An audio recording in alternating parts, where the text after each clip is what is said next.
Merveilleux. Merci Clara. Bienvenue à toutes et à tous. Je m'appelle Nadim Tadjine. Je travaille aux démarches et dispositifs participatifs à l'Office de consultation publique de Montréal. Et aujourd'hui, on va vous présenter quelques expériences qu'on a menées avec l'Office dans le cadre d'une consultation euh, Réflexion 2050. Alors avant de rentrer dans le vif du sujet, je vais peut-être vous rappeler quelques informations sur ce qu'est l'Office. L'Office de consultation publique de Montréal a été créé en 2022 dans le cadre de la Charte de la Ville de Montréal.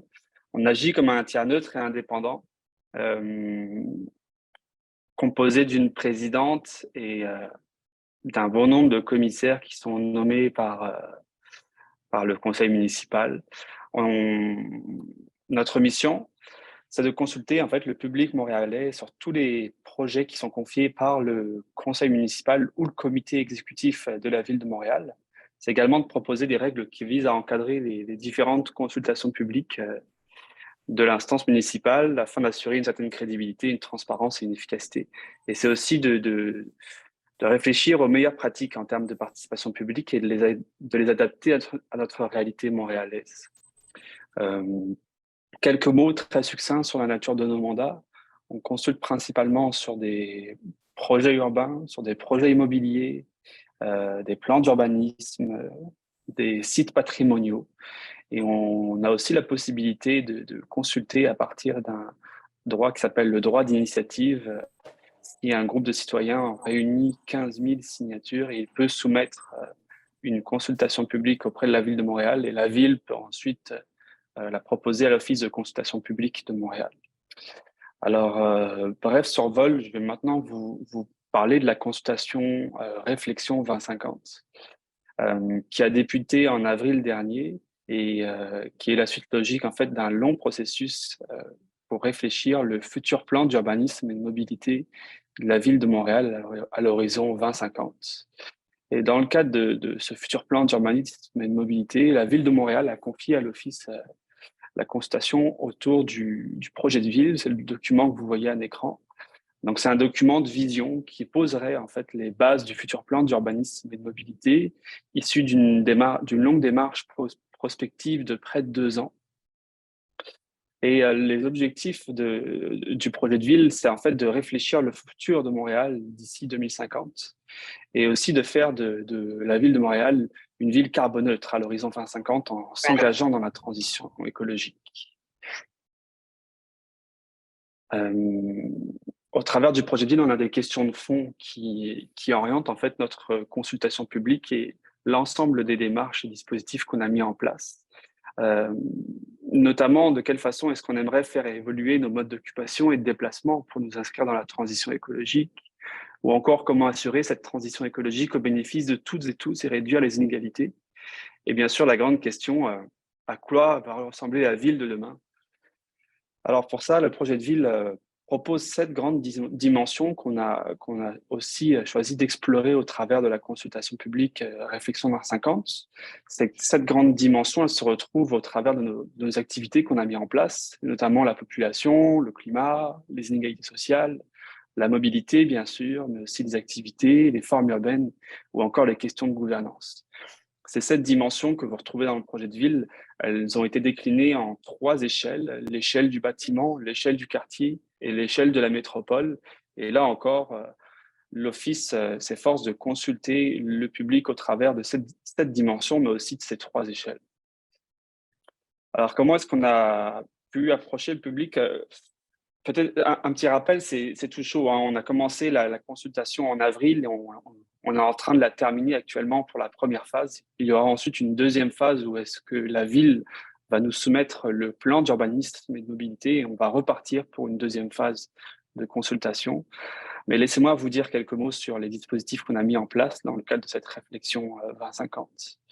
De manière générale, dans une consultation plus classique, on aurait une séance d'information, des questions-réponses et ensuite un, un dépôt des mémoires avec des séances d'audition pour entendre les citoyens sur leurs préoccupations.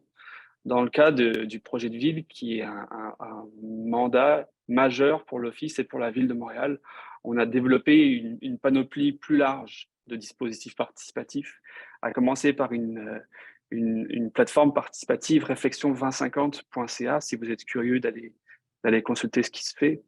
Donc là, on proposait aux citoyens de réagir sur les 7 dimensions que je vous ai présentées plus tôt et de formuler des propositions, mais aussi de réagir aux propositions des autres participants en ligne. On a développé une série de questionnaires sur la vision du projet de ville qu'on a soumis à 19 arrondissements sur le territoire montréalais. On a également été à la rencontre des différents citoyens et citoyennes de Montréal, notamment en développant une série de forums, 3 forums au total, sur le futur des quartiers de l'Est et du centre de Montréal, avec à chaque fois une série de conférences, de panels pour tenter de vulgariser des enjeux, des concepts qui se retrouvent dans ce projet de ville qui est soumis à la consultation, mais aussi une série d'ateliers pour creuser un peu plus les défis, les enjeux, les préoccupations que rencontrent les Montréalais et Montréalaises au regard du projet de ville.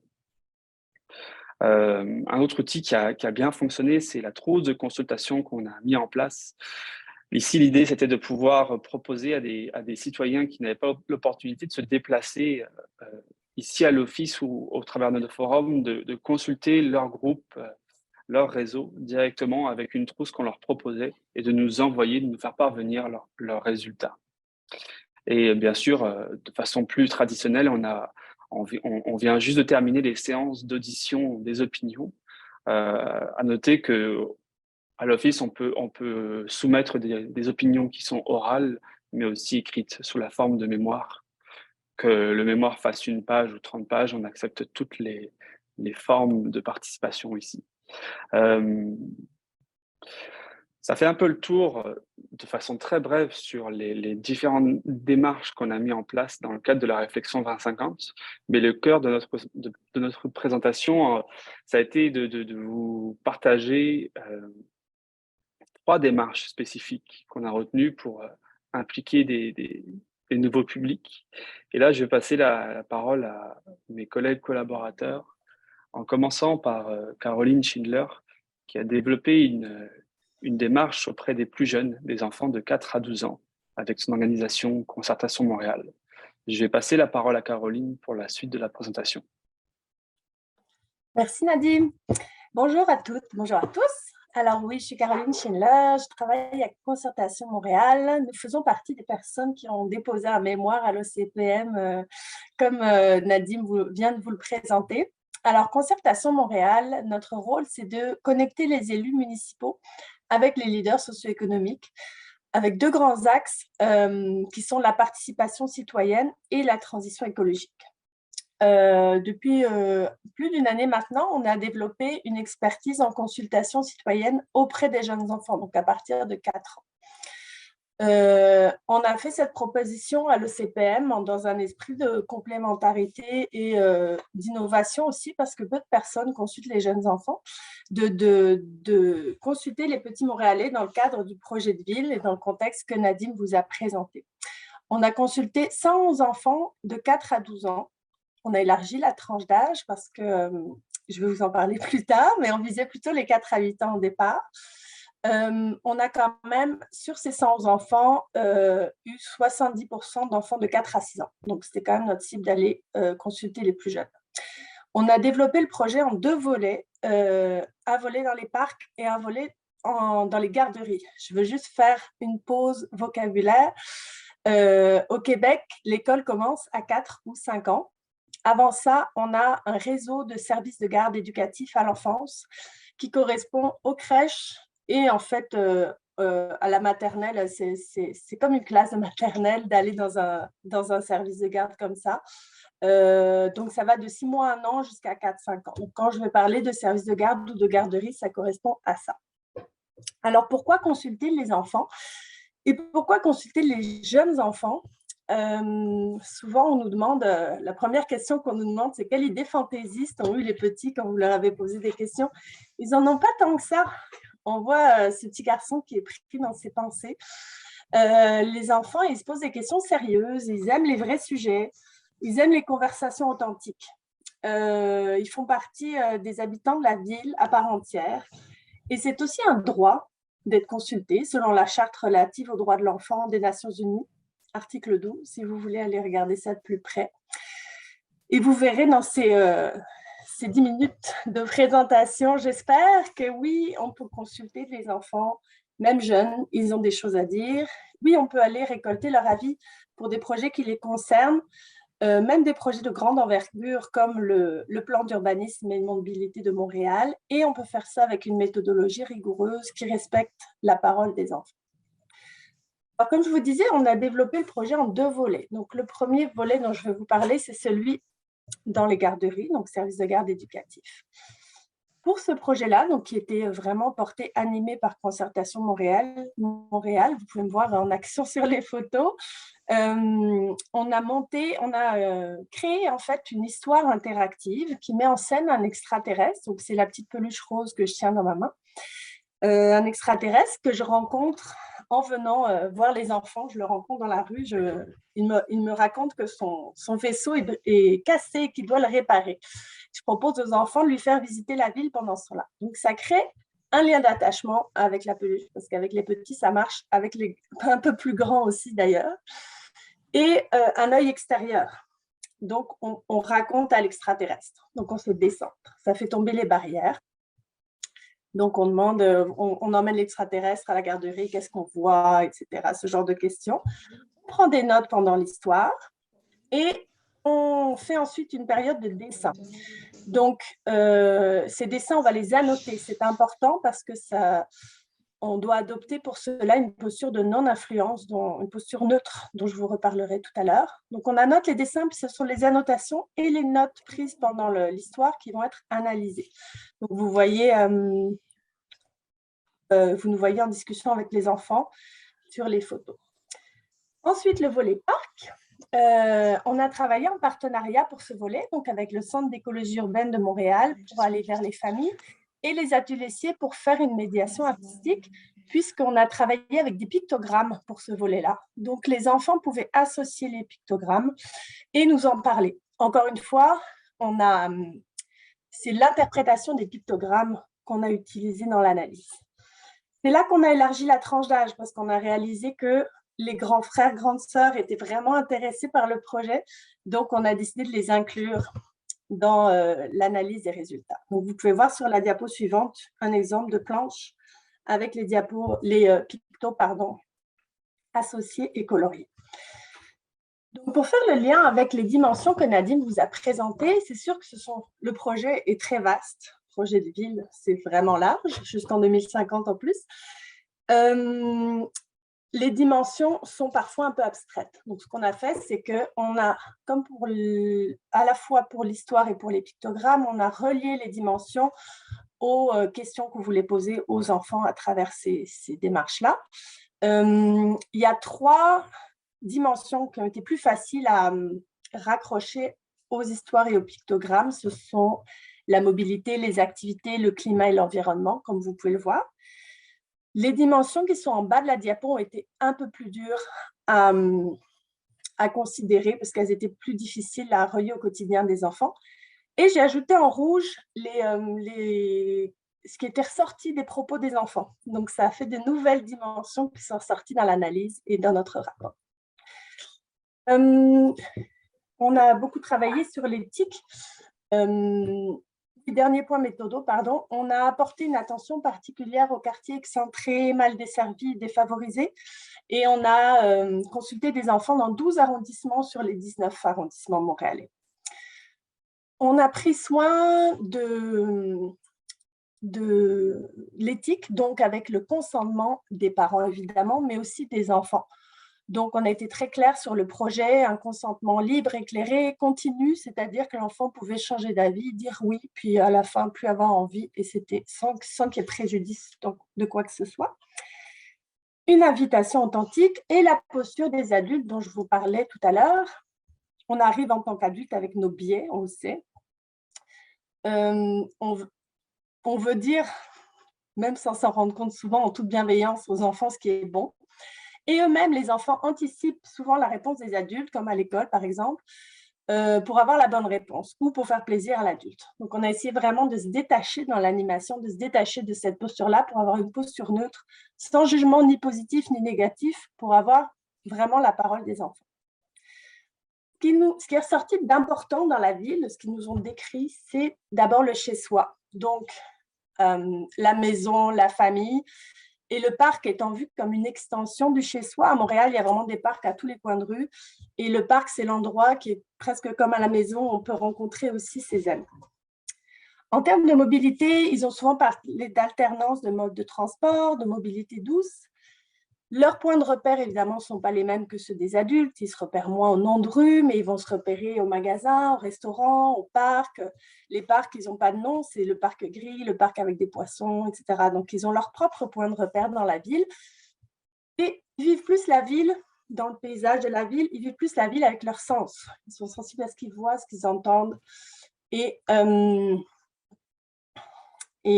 voilà, ils vivent plus la ville avec leurs sens. Ce qu'ils veulent faire, c'est avoir une place, avoir des lieux pour se retrouver, jouer évidemment, mais pas forcément dans des modules de jeu. Ils demandent souvent des installations très simples, une cabane, se retrouver au parc, retrouver leurs proches. Ils veulent vivre la culture et les arts, en vivre et en faire, en pratiquer. Et avec qui? Donc avec leurs proches, comme on l'a dit, avec les gens. Alors les gens, c'est ressorti comme une catégorie. Donc, toutes les personnes, les adultes qui ne sont pas des enfants, puis qui ne sont pas des adultes qu'on connaît. Mais ça peut être, ils peuvent aussi participer au sentiment de sécurité des enfants, comme par exemple le pompier, la policière, le sauveteur à la piscine. Les animaux sont ressortis beaucoup.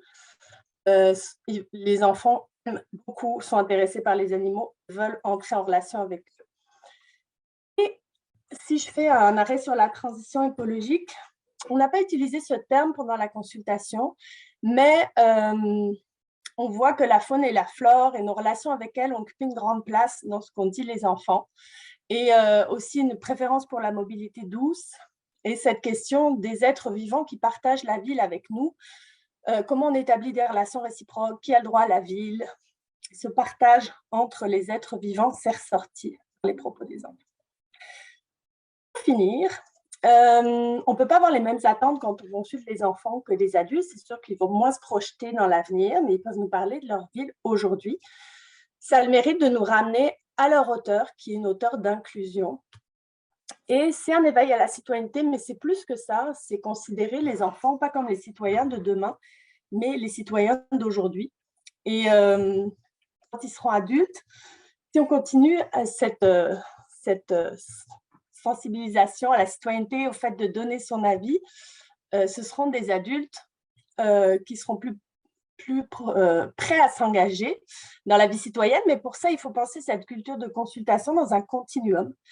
Et c'est dans cette idée de continuité que je laisse la parole à mes collègues pour le travail auprès des ados. Merci.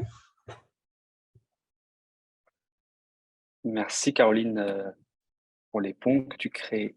Je vais donner la parole à Christian Giguère, qui est commissaire à l'Office de consultation publique de Montréal et qui va nous parler d'une consultation, d'une série de dispositifs auprès des jeunes de 14 à 30 ans. Christian, la parole est à toi. Merci Nadim, merci Caroline, merci tout le monde donc de nous recevoir aujourd'hui. Nadim, on parle de consultation 14-30 ans, on pourrait élargir un tout petit peu à 13-30 ans pour faire le pont, là, comme le disait Caroline. Effectivement, donc je suis commissaire à l'Office de consultation publique de Montréal. Et on m'a confié le mandat dans le cadre de Réflexion 2050 de mobiliser des jeunes, adolescents et jeunes adultes, disons, jusqu'à 30 ans pour aller chercher leur opinion autour justement des enjeux que soulève toute la Réflexion 2050. La démarche de consultation donc qu'on a mis en place, je ne suis pas seul évidemment à l'avoir faite. J'ai été accompagné de l'équipe d'analystes de l'OCPM, dont Marc-André Lapointe, je l'ai vu passer rapidement tantôt dans le groupe. Alors, je te salue, Marc-André. Si tu veux compléter des points, n'hésite pas à intervenir. Mais donc, l'idée, c'était de travailler en équipe, évidemment, pour aller chercher l'opinion des jeunes dans le cadre de cette consultation et qui a été quand même, somme toute, assez rapide. Comme le disait Nadim tantôt, les délais étaient quand même assez serrés. Et juste pour compléter la diapositive là, concernant la démarche amorcée par l'OCPM, l'idée derrière tout ça, c'était, oui, de mobiliser les 15-30 ans, mais de leur offrir, disons, une opportunité, une plateforme de participation qui avait un sens. Évidemment, pour nos adolescents, c'est toujours important de ramener le sens de la démarche en premier lieu. Et une démarche qui aboutira évidemment à un plan d'urbanisme qui transformera progressivement nos habitudes de vie et notre environnement urbain. Alors, en gros, l'idée, c'était d'aller vers les communautés jeunes, anglophones, francophones, répartis sur l'ensemble du territoire de la ville. Hein, pour ceux qui connaissent la ville de Montréal, quand même assez vaste. Alors, on en a profité, on a ciblé les centres de services scolaires, les commissions scolaires anglophones et également les conseils jeunesse d'arrondissement avec qui, donc, on a travaillé donc cet aspect-là ou ce petit volet-là, les conseils jeunesse avec Concertation Montréal pour cette mobilisation. Vous parlez peut-être à la prochaine diapositive des défis qu'on a surmontés. Juste une petite parenthèse, moi j'ai complété mes consultations avec Marc-André hier après-midi. Alors le recul que j'ai sur l'expérience vécue, il est très mince, mais je me prête au jeu. J'ai essayé de voir rapidement les défis qu'on a dû surmonter pour aller donc rencontrer ces jeunes dans leur milieu et d'intégrer une démarche au cursus scolaire parce que la stratégie qu'on a déployée, c'est de dire, OK, comment on peut aller rencontrer nos jeunes, les diverses communautés sur le territoire de la ville, sur l'ensemble du territoire. On s'est dit les écoles secondaires, les cégeps devenaient une façon de rejoindre ces jeunes-là, mais non seulement les jeunes dans les classes, mais aussi les représentants jeunes qui peuvent, disons, avoir un point de vue sur les enjeux sous-jacents à la réflexion 2050. Donc, convaincre également les institutions jeunes, les écoles, les établissements scolaires, les associations, de participer à la démarche, de devenir partenaires, partie prenante de cette démarche. Ça a été quand même un défi important. Donc, démontrer la pertinence de cette consultation en particulier et la nécessité d'entendre la voix des jeunes. Donc, on avait absolument besoin de la participation des accompagnateurs, des enseignants, des directions d'établissement, les directions de commissions scolaires pour, disons, nous ouvrir des portes, puisque au Québec, et sûrement en France aussi, l'idée d'aller dans les écoles, ce n'est pas toujours évident et surtout pas organiser des activités de participation citoyenne à l'intérieur des classes. Ce n'est pas toujours facile. Également, le défi à surmonter dans ce cadre-là, c'est de voir avec les jeunes et les accompagnateurs enseignants ce que signifie participer à une consultation et quelles seront les suites de cette participation. Quand on parlait de sens tantôt, toujours de revenir au sens de l'exercice, hein, qui n'est pas en fait une participation à un événement quelconque, mais qui est une participation à une consultation qui aboutira et qui a un objectif très précis. Dernier défi que j'ai identifié, il y en a certainement d'autres pour l'Office de consultation publique et les commissaires, toute l'équipe en fait de l'Office, c'est de maintenir ces liens-là qu'on aura tissés dans le cadre de cette consultation jeunesse, de maintenir les liens donc avec ces institutions jeunesse, avec les jeunes, évidemment, mais avec les adultes qui se sont prêtés volontiers aux activités de consultation qu'on a menées. Donc, je passe justement aux activités qu'on a réalisées dans le cadre de cette consultation. Je l'ai dit tantôt, donc, on a ciblé les représentants jeunesse dans le cadre des écoles secondaires, des cégeps et également des arrondissements. Chaque arrondissement, comme disait Caroline, il y a 19 arrondissements à Montréal. Et pour la plupart des arrondissements, on a formé un conseil jeunesse. Les élus de chaque arrondissement se sont dotés d'un conseil jeunesse qui est mandaté, en fait, habituellement pour conseiller, pour donner leur avis auprès des élus sur les enjeux qui concernent les jeunes. Alors, cette fois-ci, on a renversé l'exercice pour eux qui sont habitués de consulter les membres de leur communauté. On leur a demandé de participer à une consultation. Ils se sont également prêtés au jeu, donc pour une quinzaine d'arrondissements d'entre eux. Donc, les activités principalement se sont déroulées à l'intérieur des classes de façon très succincte, là, je vous le dis, des activités diverses selon les milieux, selon les contextes, donc en classe, avec des groupes d'élèves, évidemment avec la complicité des enseignants concernés, des activités de consultation qui pouvaient se dérouler dans une plus grande salle, une quarantaine, cinquantaine de jeunes, formule également conversation midi. Hein, on a, Marc-André et moi, par exemple, on a participé à une dizaine, une quinzaine de conversations midi où on pouvait donc partager un petit lunch avec les jeunes dans une salle à l'extérieur des classes, dans une salle de... Les jeunes ont l'habitude de se rencontrer sur l'heure du midi. Et jusqu'à un amphithéâtre, par exemple, où 160 jeunes étaient réunis, 20 établissements scolaires représentés par des conseils d'élèves. Donc, vous voyez un peu la diversité des façons de faire qu'il a fallu mettre en place pour justement répondre au contexte scolaire et dans les arrondissements.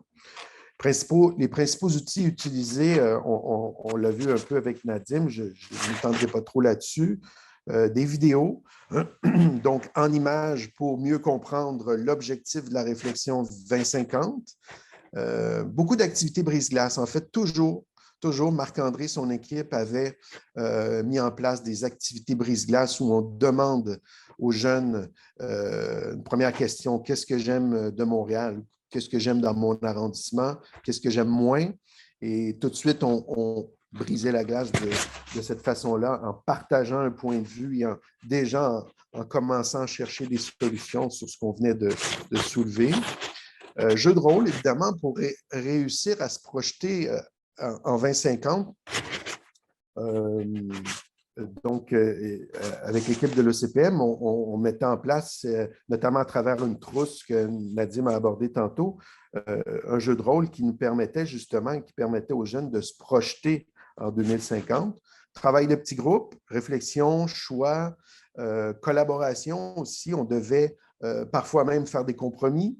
Hein? Retour en grand groupe où on exprime son point de vue, on expose, on communique en fait des propositions et on prend note. Il y a toujours un secrétaire d'atelier qui prend des notes. Évidemment, le CPM récolte toutes ces données. Donc, l'idée était d'adapter la durée des animations, adapter la façon de consulter ces jeunes dans divers contextes. On pouvait donc avoir des animations qui pouvaient durer 1 heure, 2 heures, 3 heures, même un après-midi dans un amphithéâtre. Toutes les façons de faire qu'on a développées ou qui nous a permis de rencontrer des jeunes, il y a quand même une précision à aborder, c'est que nos jeunes connaissent bien quand même, ont une certaine, disons, connaissance des notions et des concepts entourant la carboneutralité, par exemple, les conséquences des changements climatiques, les notions de transition écologique, sont des concepts des développements durables, par exemple, les principes du développement durable, sont des notions qui sont abordées par les enseignants en classe, notamment dans les cégeps ou dans les écoles secondaires. Et déjà, ils ont une intuition de base et même des connaissances quand même. Alors, quand on aborde ces questions-là avec eux, ils ont déjà une petite base. Ils nous parlent beaucoup de... pour faire un portrait exhaustif là, des consultations qu'on a menées parce qu'on est toujours en train de faire les synthèses, là. Mais on parle beaucoup d'infrastructures sportives dans les parcs, on parle de mobilité, évidemment, de mobilité durable, on parle de sécurité, les jeunes nous parlent beaucoup de mesures d'apaisement de toutes sortes. On nous parle de la nécessité d'avoir des endroits sécuritaires où on peut se réunir, accessibles, des activités culturelles à l'intérieur comme à l'extérieur. Donc, vous voyez que toute la réflexion autour de la transition écologique ont aussi ouvert des questionnements beaucoup plus larges. Et c'est tant mieux. Donc, qu'est-ce que les jeunes apprennent durant cette consultation? Si on parle des apprentissages, à la fois pour les adultes et les jeunes qui y participent, c'est aussi beaucoup de l'ordre du processus où les jeunes constatent finalement qu'ils sont eux aussi des citoyens spécialistes de leur milieu de vie. L'équipe de Marc-André répétait souvent aux jeunes que des jeunes de 16 ans, 20 ans, qui sont, oui, les spécialistes de leur milieu de vie, mais qu'en 2050, il y aura des jeunes de 16 ans, 20 ans qui auront aussi des besoins qui correspondent probablement à leurs besoins aujourd'hui et plus, d'où la nécessité de se projeter, de pouvoir se projeter en 2050. Donc, ils réalisent qu'ils seront les principaux, nos jeunes d'aujourd'hui seront les principaux acteurs en 2050. Ils ont aussi, on constate, une très grande capacité. On dit souvent les jeunes vivent dans l'instantanéité, dans le présent, individualisme. On constate que les jeunes réussissent bien à se projeter, mais à aussi réfléchir au bien collectif, donc à la ville dans son ensemble, au mieux vivre ensemble. On l'a bien senti. Donc, les jeunes intègrent qu'est-ce qu'un plan d'urbanisme qui comporte des notions de mobilité à l'échelle de la ville, à l'échelle du quartier, à l'échelle du bâtiment aussi, de mon école, de ma maison. Ça aussi, ça a été une forme d'apprentissage pour nos jeunes. Il s'agit d'un processus de consultation qui, on l'a répété à plusieurs reprises, qui est formel dans le sens où on prend des notes. Il n'y a pas de bonne, il n'y a pas de mauvaise idée. Il y a des propositions qui seront acheminées, qui sont synthétisées et acheminées auprès des commissaires qui, eux, formuleront dans le cadre d'un rapport des recommandations, elles-mêmes acheminées aux décideurs. Donc, c'est tout un processus dans lequel les jeunes étaient impliqués. C'était important de toujours le rappeler. Il s'agissait donc... Mon cher Christian, oui. Je m'excuse, je vais devoir te couper parce que le temps file. Oh, d'accord. Donc, je t'inviterai peut-être à conclure rapidement sur cette démarche, parce que de toute façon, on va en reparler en sous-groupe lors de l'atelier qui arrive juste après. Désolé. Alors, il s'agissait d'une expérience de participation et également d'éducation à la participation démocratique. Les jeunes, ça leur a permis de développer des habiletés de toutes sortes. Je passe rapidement. Suite des choses, évidemment, c'est formaliser les suivis auprès de ces jeunes et de nous assurer qu'ils intègrent les recommandations qu'ils auront dans le rapport final. Merci. Désolé d'avoir dépassé mon temps. Aucun problème. Tes feuilles étaient très proches du micro. Peut-être que tu pourrais les éloigner pour la suite de l'atelier. Ah, d'accord. Je continue avec le dernier volet qu'on aimerait vous présenter dans le cadre de cette démarche ambitieuse, c'est le volet artistique et culturel, qui vient lui aussi de se finir avant-hier. Donc tous les résultats qu'on vous présente aujourd'hui sont tout chauds, mais je pense que c'est vraiment pertinent de vous les présenter de cette façon-là. Alors quelques mots sur ce volet artistique et culturel qui est venu compléter tout ce qui vous a été présenté plus tôt. Il a été développé à l'été 2022, donc cet été, avec le service de la culture de la ville de Montréal, afin de tisser des ponts entre la médiation culturelle et la participation publique, et également rejoindre des populations qui sont plus éloignées de nos consultations classiques, telles que des jeunes, comme ce qui a été présenté par Caroline et Christian, mais aussi des artistes. L'idée au travers de ce volet artistique et culturel, c'est également de sortir des des murs de l'office, c'est d'aller directement à la rencontre de ces publics au cœur de leur quartier, de rejoindre des quartiers excentrés avec des problématiques et des enjeux qui sont spécifiques et d'emprunter la porte de l'art et de la culture pour questionner différemment le grand public sur le projet de ville. Parce que vous l'avez compris, hein, il y a certains enjeux, certaines questions, certains concepts qui sont posés, mais qui sont parfois très complexes à comprendre lorsqu'on n'est pas initié à ce qu'est la transition écologique, par exemple, ou des questions de cadre bâti. Mais ça, j'y reviendrai plus tard. Alors, très brièvement, on va pouvoir en parler plus largement dans le cadre de nos sous-groupes, je vous présente le volet avec quelques activités que j'ai retenues pour vous parler de la diversité des dispositifs participatifs mis en place. À commencer par une collaboration avec un organisme qui s'appelle MAP Montréal. Dans le cadre de leur festival, on a imaginé sur 2 jours un atelier où est-ce qu'on invitait le grand public à interagir avec des tablettes et à nous dessiner en fait ce que serait la ville de demain pour eux. Comment est-ce qu'ils l'imaginent avec une application que vous connaissez peut-être, Tactool, et des bénévoles qui étaient là pour faciliter l'appropriation de la tablette, de l'application, mais aussi orienter les participants sur les propositions qu'ils faisaient. Donc, pendant tout un après-midi, on avait ces tablettes qui étaient mises à disposition et le soir, on projetait les réalisations des participants directement sur les murs d'un immense viaduc ici à Montréal, le viaduc Van Horn. Deuxième activité, celle-ci qui a été réalisée sur un temps beaucoup plus long, quasiment un mois, avec 3 écoles différentes. Ici, je vous présente une école qui est située dans le sud-ouest de Montréal, l'école Marguerite. Et donc là, c'était une activité de médiation culturelle. L'objectif, c'était de réussir à tisser des ponts entre des élèves, un artiste et l'objet de notre consultation, le projet de ville. Et pour ça, en fait, on a choisi un artiste québécois, Michel Goulet, qui travaille énormément sur le lien entre l'art et l'espace public. Et on a proposé à ces jeunes entre 10 et 13 ans de parcourir la ville, de suivre les œuvres de Michel Goulet, de cartographier ces parcours-là, mais aussi de nous partager leur impression, leur compréhension de l'œuvre de Michel Goulet et le lien que l'artiste pouvait faire avec toutes les questions qui sont présentées au travers du projet de ville. Ici, on a choisi la thématique, le volet de la mobilité et de l'urbanisation. Et en fin de parcours, donc, on a réalisé une succession de rencontres avec les élèves. À la fin de ce mois, on a pu rencontrer l'artiste ici que vous voyez à droite sur l'écran et échanger avec lui le temps d'un après-midi sur quel est son rapport à l'art et à l'espace public, de quelle façon est-ce qu'il a développé ses œuvres, quelle est son approche artistique. Et ça a été vraiment un moment privilégié entre les jeunes et l'artiste, mais aussi entre les jeunes et la participation publique, à la fois comme activité de médiation culturelle, mais aussi comme activité d'engagement citoyen.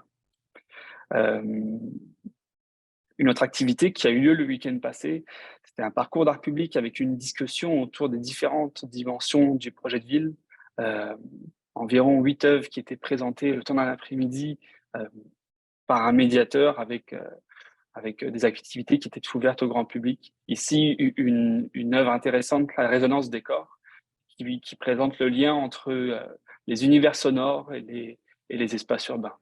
À chaque œuvre, on avait l'occasion de réagir ensemble avec l'animateur à ce qui nous était présenté, mais aussi de réussir à tisser des liens entre l'œuvre et les différentes dimensions du projet de ville. Avant de passer aux apprentissages, peut-être un dernier volet que je vous ai présenté ici, mais ça a été aussi un micro-programme qu'on a développé qui s'appelle Un artiste, un quartier. Et ici, l'objectif, en fait, c'était de rencontrer une série d'artistes directement au cœur de leur quartier, de les entendre sur leurs préoccupations, qu'elles soient artistiques, culturelles, mais aussi quotidiennes, et de tisser avec eux des ponts entre les préoccupations qui sont nommées directement dans le projet de ville et les préoccupations, la réalité de ces artistes-là. Et la collaboration avec le service de la culture va donner naissance à un rapport complet qui n'est pas juste textuel, mais aussi avec des parcours, des images, des récits qui va être soumis ensuite à nos commissaires qui vont, eux, par la suite, développer leur rapport de consultation et une série de recommandations. Alors, très brièvement, on va avoir le temps d'en parler plus longuement, j'aimerais aussi vous donner la parole. Quelques apprentissages qui émanent de ce volet artistique et culturel. Le premier, c'est le temps long de la médiation culturelle qui nous a beaucoup influencé, nous, acteurs de la participation publique, pour bâtir une collaboration qui a été très étroite avec les publics consultés, notamment les plus jeunes dans les écoles. On réalisait qu'au bout d'un mois, on reconnaissait ces jeunes-là. On avait un début de relation qui commençait à se tisser et au travers de cette relation, on arrivait à récolter des données qui sont plus fines. Le deuxième apprentissage, c'est que la médiation culturelle et plus largement l'art et la culture nous ont permis d'aborder différemment la transition écologique et des sujets complexes. En réussissant à nous distancer de l'objet même qu'est le projet de ville, on empruntait des chemins différents pour aborder les différentes dimensions que je vous ai présentées plus tôt. Le troisième apprentissage, c'est une nécessité, la nécessité d'adapter nos outils, mais également notre langage, nos questions à ces différents publics qu'on a pu rencontrer. C'est valable pour ce qui a été présenté par Christian, mais aussi Caroline. On s'est rendu compte que parfois certains concepts ou questions n'étaient pas abordables pour des enfants qui avaient 10, 15 ans. Et donc, ça nous a aussi forcé, nous, à réussir à traduire différemment ces questions. À noter que l'Office de consultation publique de Montréal ne crée aucun contenu. Donc, dès qu'on reçoit un objet en consultation, on fait avec cet objet-là et on invite des collaborateurs à nous soutenir pour pouvoir creuser davantage des aspects spécifiques à ce contenu-là. Le quatrième apprentissage, ça a été notamment les nouvelles formes les nouvelles données qu'on arrive à récolter au travers de ce volet artistique, comme je vous l'ai dit, des dessins, des parcours, des récits, et pas uniquement des mémoires. Et en fait, toutes ces données-là vont venir bonifier les recommandations de la commission qui devrait déposer son rapport au courant de l'hiver 2023. Et enfin, un risque peut-être qu'on a pu identifier, et Caroline l'a également nommé, c'est le risque relatif à la posture et à l'orientation des réponses auprès des plus jeunes. Et là, je pense qu'on a réellement été apprenant dans la façon dont on abordait ces publics spécifiques pour récolter de l'information. On parle souvent de la cape d'une cape d'invisibilité, de réussir à s'effacer suffisamment pour laisser la parole à ces publics-là, tout en réussissant à encadrer suffisamment cette activité pour récolter des données qui sont précieuses. Je vais m'arrêter là pour le volet artistique et culturel. J'aurais beaucoup de choses à dire, mais on aimerait peut-être laisser la parole au public pour un court temps de questions, avant de nous séparer en sous-groupes. Merci. Je vous invite à poser vos questions dans le chat directement à l'oral, mais c'est Katharina peut-être qui va gérer les tours de parole. Oui, désolée, je suis arrivée un petit peu en retard. Donc, merci beaucoup pour ces 3 présentations très passionnantes. On aimerait bien avoir un peu le retour, les interrogations de tout le monde sur ces approches, mais est-ce qu'il y a des questions plutôt de clarification? Vous pouvez soit lever votre main et je vous donne la parole directement ou poser les questions dans le chat. Sinon, peut-être pour commencer, une question, comment vous avez articulé les 3 démarches entre eux et potentiellement aussi avec d'autres? Quel lien est-ce que vous avez fait entre les avis que vous avez récoltés grâce à chaque démarche?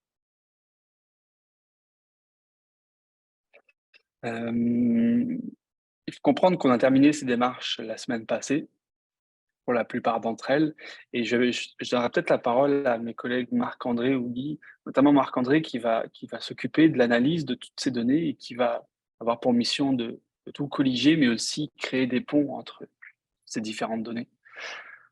Oui, bonjour à tous.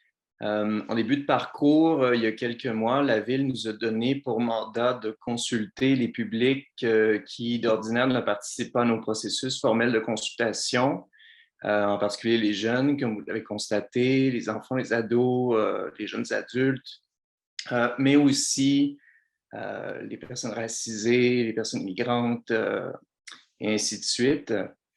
Et puis, donc, ce sont différentes démarches qui nous ont permis de rejoindre différents publics parce qu'on s'aperçoit bien entendu que si on utilise uniquement des processus formels par écrit, on a tendance à rejoindre un certain type de public. Si si on lance une invitation sur Internet pour une trousse d'activités, par exemple, on est capable d'aller chercher un autre type de public. Et puis, si on va carrément à la rencontre des gens sur le territoire, bien là, on est capable de combler certains manques. Et puis, bien, le travail de mise en commun de tout ce qu'on a recueilli commence en ce moment, parce que là, on est en train d'analyser tous les contenus qu'on a reçus. Et ça va se faire dans le cadre de la production du rapport de consultation. Donc, quand on produit un rapport de consultation publique, on a toujours 3 chapitres. Le premier chapitre, c'est celui qui fait le retour sur l'objet de la consultation publique, le mandat qui nous a été transmis, puis la démarche qu'on a utilisée. Le deuxième chapitre du rapport, c'est celui qui revient sur les opinions des citoyens, groupes, entreprises, etc. Et dans ce cas-là, on fait un compte-rendu, une synthèse assez exhaustive de tout ce qui nous a été dit et on les classe par thématique. Donc, si on a recueilli des contenus en posant, par exemple, un questionnaire d'interception dans les quartiers, ben là, il y a différentes thématiques qui ont été touchées par l'intermédiaire de ce questionnaire. Donc, les différentes opinions que ça va nous permettre de faire sortir vont être distribuées dans le chapitre au fil des thématiques.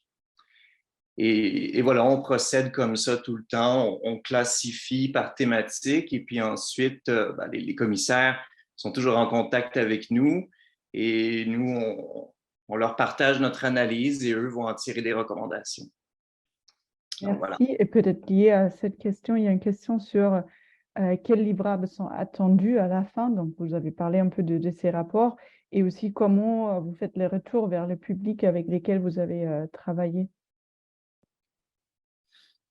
Oui, donc ben là, le principal livrable, c'est le rapport de consultation publique, mais aussi il y a tous les documents qu'on produit à partir des différentes démarches qu'on met en place au cours de la consultation publique. Si on prend l'exemple des ateliers qu'on a tenus auprès des jeunes, et donc Christian parlait tout à l'heure, bien, on va avoir une synthèse de chacun des ateliers dans laquelle on présente de quelle école il s'agissait, combien de jeunes il y avait, quel âge ils avaient.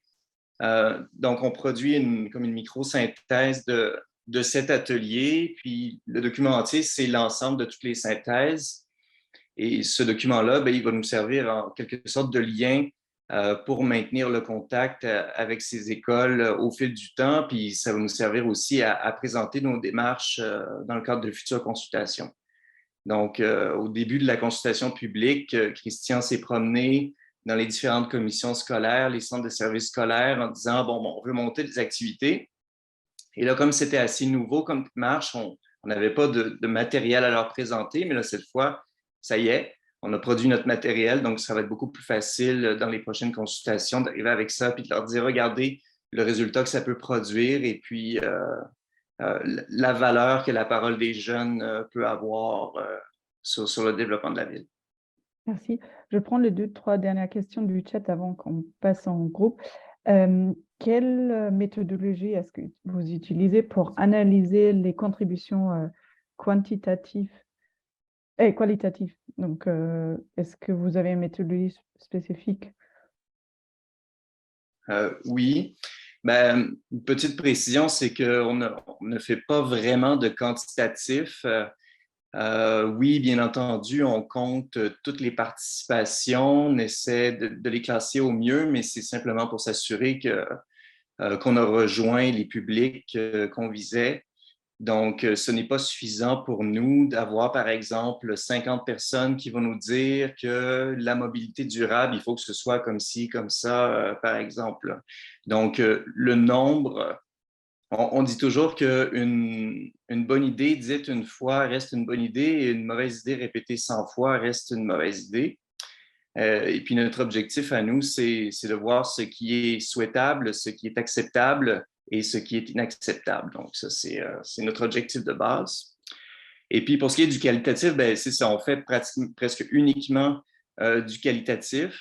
Et puis, comme je l'expliquais tantôt, on classe par thématique. Donc, disons qu'on reçoit un rapport d'un organisme communautaire Et puis, il va y avoir, sur 30 pages, il va y avoir peut-être 40 opinions différentes. Et ces opinions vont porter sur le logement, ils vont porter sur la mobilité, sur la gouvernance de la ville et sur les activités économiques. Et puis, dans le cadre du logement, ben, il va y avoir des considérations sur le logement social, sur la crise du logement qu'on connaît actuellement à Montréal, et puis peut-être aussi sur des pistes pour avoir davantage de logement familial. Et donc voilà, on lit nos opinions et puis on classifie le plus finement possible ces différents types d'opinions pour ensuite les réordonner dans la rédaction du rapport de consultation. Au fur et à mesure que la consultation se développe, ben, en tant qu'analyste, c'est notre responsabilité de pressentir les thématiques qui seront pertinentes. Merci beaucoup. Et aussi une question plus méthodologie, en fait, pour Christiane et Caroline. Les jeunes ou les enfants qui participent, c'est aux bases de volontariat où ils sont conviviés par classe. Et Christiane aussi, si vous pouvez expliquer un petit peu qu'est-ce que sont le conseil de jeunesse. Oui, Christian. Vas-y, je compléterai. D'abord, les conseils jeunesse d'arrondissement, ce sont des instances, comme le nom l'indique, formées de jeunes entre 15 et 30 ans qui ont pour rôle de donner leur avis aux élus, aux représentants élus sur divers enjeux qui les concernent au sein même de leur arrondissement. Donc, ça peut être sur des questions de sécurité, ça peut être sur des questions d'aménagement des parcs, ça peut être sur des questions de mobilité, d'environnement, etc., sur toutes les questions qu'ils considèrent pertinentes. Ils transmettent leur avis aux élus de l'arrondissement et pour transmettre ces avis-là, préalablement, ils font des consultations, des mini-consultations auprès de leurs concitoyens dans les arrondissements. Ça, c'est pour la question des conseils jeunesse. La méthodologie, en ce qui concerne les jeunes des milieux scolaires, donc secondaire et cégep, il y a les deux. Il y a d'abord sur une base volontaire, on fait un appel aux enseignants, aux directions d'établissement pour dire est-ce qu'il y a parmi vos jeunes des jeunes qui seraient intéressés de nous rencontrer sur ces questions-là? Et par ailleurs, il y a aussi des appels aux enseignants qui, pour toutes sortes de raisons, sont intéressés de nous accueillir au sein même de leur classe et d'intégrer dans le parcours des jeunes, dans le cursus scolaire, la réflexion 2050, qui servira d'outil, oui, évidemment, de réflexion, de consultation, mais par après, moi, j'ai des enseignants qui m'ont dit, c'est bien parce que ça va me permettre de noter mes jeunes sur un texte d'opinion que je vais demander de rédiger après votre passage chez nous. Donc, pour répondre à votre question, il y a les deux, sur une base volontaire et une base plus formelle. Oui, c'était notre cas aussi, évidemment, quand on va dans les parcs, mais c'est très clair que les enfants peuvent participer ou pas. Quand on va dans un groupe, dans un service de garde, c'est moins évident. Évidemment, administrativement, on demande le consentement des parents, on essaie d'être très clair sur le formulaire, sur la façon dont on va fonctionner, l'objet de la consultation, le résultat aussi. Après, pour les enfants, là où on va, comment dirais-je, laisser de la place au consentement de l'enfant, c'est qu'on ne va jamais lui faire sentir qu'il y a un préjudice de quoi que ce soit s'il ne participe pas. C'est-à-dire qu'on fait l'animation, s'il n'a pas envie de parler, il ne parle pas, puis tout va bien. S'il n'a pas envie de dessiner, il ne dessine pas, tout va bien. S'il a envie de dessiner complètement autre chose, tout va bien. Il n'y a pas de... On ne va pas faire sentir aux enfants que ils devraient dessiner une maison. Donc, le consentement, il est plutôt dans la non-affluence parce qu'on ne peut pas dire aux enfants qui participent à une activité dans leur garderie, reste en dehors de la salle. Ça ne marche pas. Donc, il est plutôt dans le respect d'une forme de non-participation si l'enfant désire ça. Merci beaucoup. Et peut-être une dernière question, plutôt pour Guy, pour clore cette question-réponse avec la grande salle, un peu sur le rôle de la ville de Montréal et vous Qui décide du processus et des différentes démarches à mettre en place? Est-ce que c'est vous, c'est la Ville de Montréal? Et qui fait le retour envers les publics? C'est vous? Est-ce qu'il y a aussi un retour de la Ville de Montréal? Donc, comme c'est une constellation très spécifique à Montréal qu'on n'a pas nulle part comme ça en France, peut-être si vous pouvez dire 2-3 mots de plus. Pour ce qui est de la conception de la démarche et de toutes les activités qu'on fait, l'Office de consultation publique est entièrement indépendant de la Ville, ce qui fait que la Ville vote un mandat, nous recevons le document sur lequel on va consulter, mais à partir de ce moment-là, la Ville de Montréal n'intervient plus. Alors, c'est à nous de déterminer les pratiques, c'est à nous de déterminer la démarche. Et dans notre pratique à nous, on fait évidemment une cartographie des parties prenantes à l'origine de chaque mandat et on détermine dans des circonstances idéales quels seraient les groupes qui auraient participé à la consultation et on tente de bâtir une démarche qui correspond à ça. La question des retours, de la manière que l'Office travaille jusqu'à maintenant, le moment où on remet un rapport, c'est la fin de notre travail. Et encore là, c'est un peu lié à notre indépendance. On n'intervient pas par la suite dans l'espace public par rapport au rapport qu'on transmet aux élus. On laisse aux décideurs les choix qu'ils font là-dessus. Ceci dit, depuis quelque temps, on a une sensibilité au fait que les gens qui ont participé, en particulier les jeunes publics, ont besoin qu'on leur démontre qu'il y avait utilité à ce qu'ils ont fait. Et on n'a pas fait de retour jusqu'à maintenant, mais c'est quelque chose qu'on considère très sérieusement dans ce cas-ci pour Réflexion 2050. Et c'est peut-être quelque chose qu'on va intégrer à nos pratiques pour l'avenir. Merci beaucoup. Donc, je pense qu'il y a encore plein de questions, mais on aimerait bien aussi avoir les réactions du public sur ces 3 manières de faire et peut-être vous avez mis en place des démarches similaires. Donc, on va se diviser en 3 groupes pendant à peu près 20 minutes. Une qui va parler avec Caroline sur la participation des enfants sur cette démarche, une autre avec Christiane sur la participation des adolescents et des jeunes, et une dernière donc avec Nadine sur le volet artistique. Et on aimerait bien que vous en discutez un peu, on aimerait bien avoir retour sur les faits marquants de ces démarches, mais aussi vos interrogations. Est-ce que vous avez peut-être mis en place des démarches similaires? Qu'est-ce que vous voyez aussi comme les avantages de ces démarches et peut-être aussi leurs limites? Dans chaque groupe, il y a une personne de décider ensemble pour vous aider à animer. Et donc, ma collègue va nous envoyer maintenant en groupe. On se retrouve ici dans la salle plénière vers à peu près 17h50, 52, donc dans presque 20 minutes.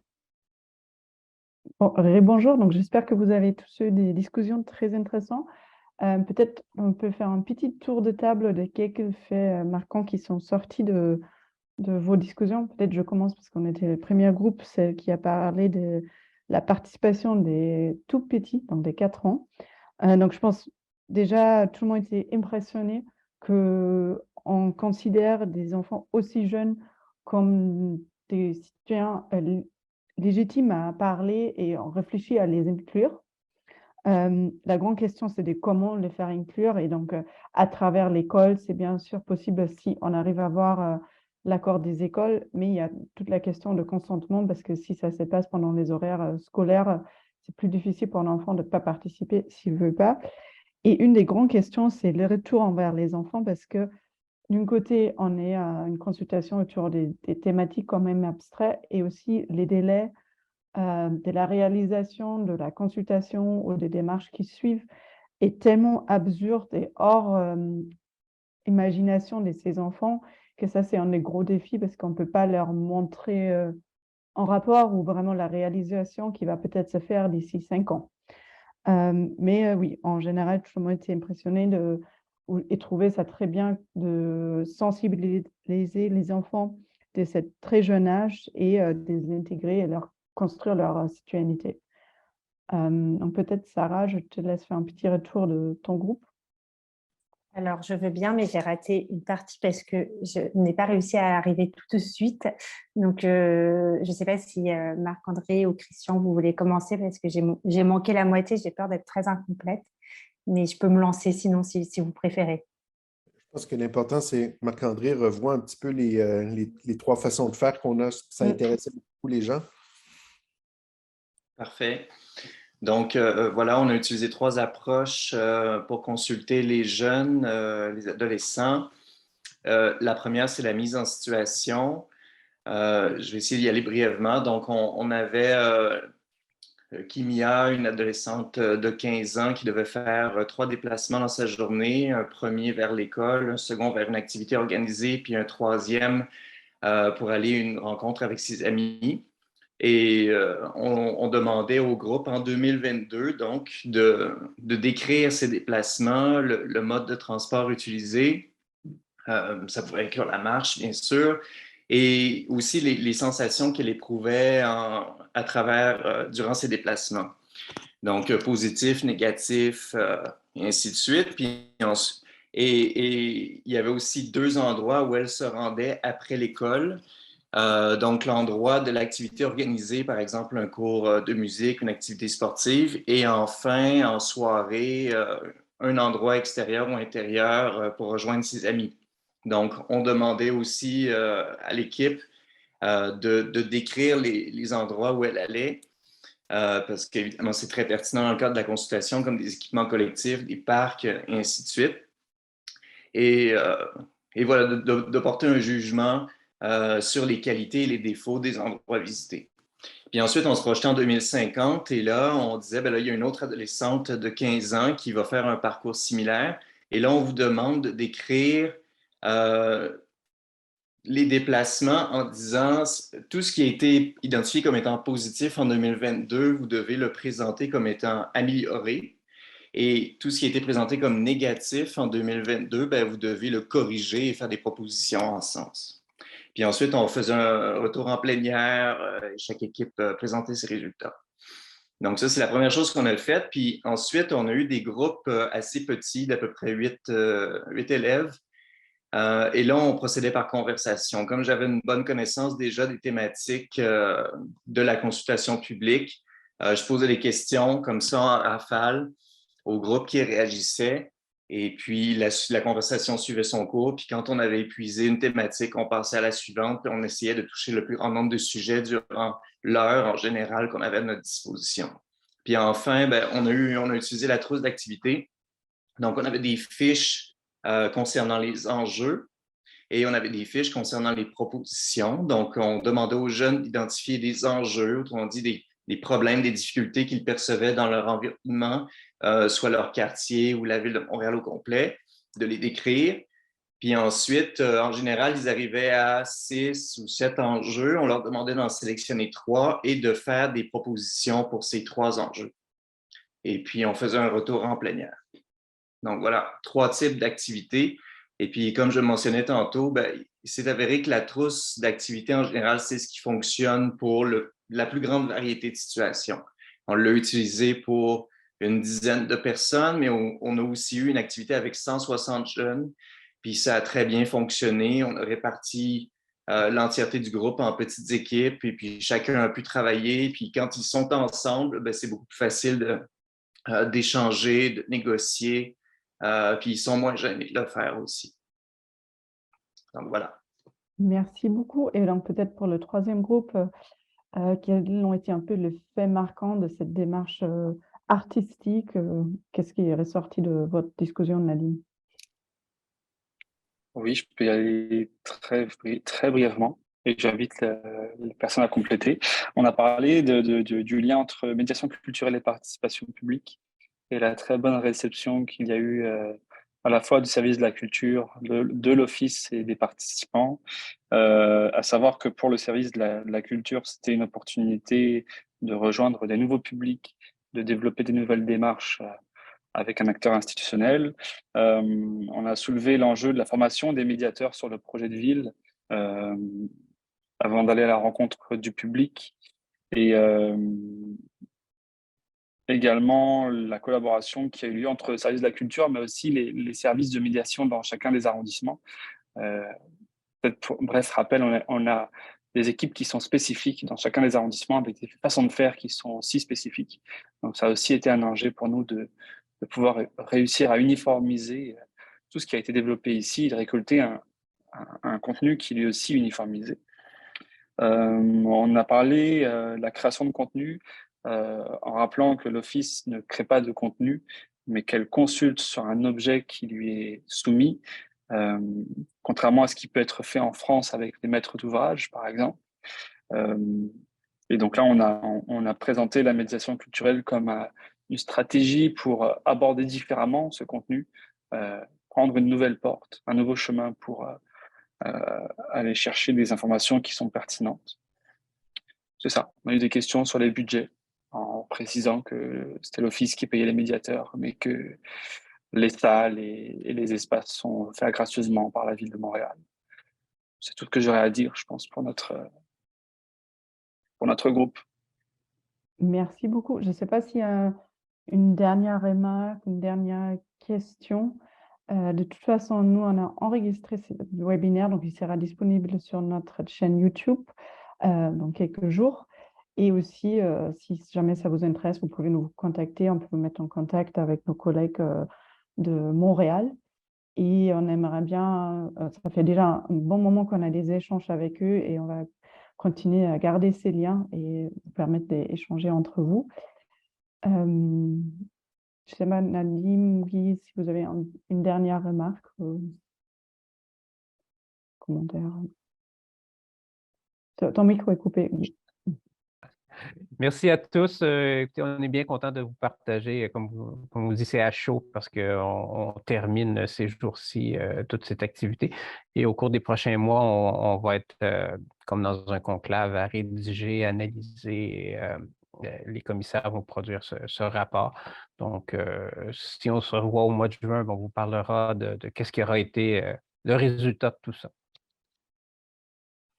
Merci beaucoup. Et effectivement, Guy l'a noté, en juin, donc du 26 au 28 juin 2023, on a la 7e édition des rencontres. Donc, notez la date, venez à Rouen.